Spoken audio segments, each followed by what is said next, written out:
Hello, I'm Charlie Clements, a nurse and clinical educator at BIDMC, and I'm here to walk you through the steps you'll need to take and what you can expect before your upcoming total joint replacement surgery.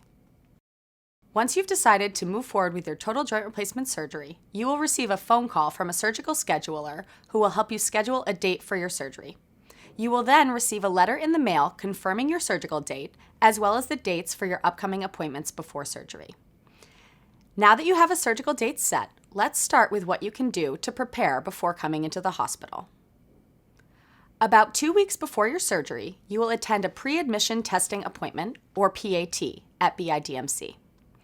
At this appointment, you will meet with a nurse practitioner who will do your history and physical and discuss anesthesia during your surgery.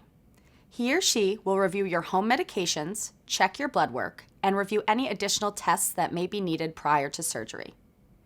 You will be given clear instructions about which of your home medications are okay to take before surgery and which ones you should not take.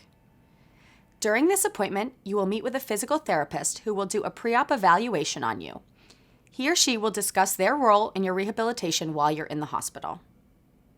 You will also meet a case manager who will discuss your options for visiting nurse or rehabilitation services after you leave the hospital.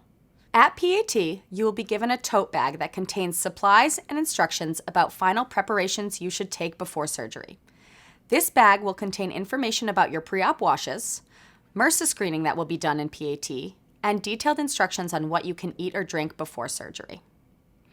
You will be given 2 bottles of chlorhexidine soap to use at home. Because our bodies are not sterile, we want them to be as clean as possible before coming in for surgery. Before surgery, you will shower with this soap for a total of 3 times. You should use this wash 2 days before surgery, the night before surgery, and the morning of surgery.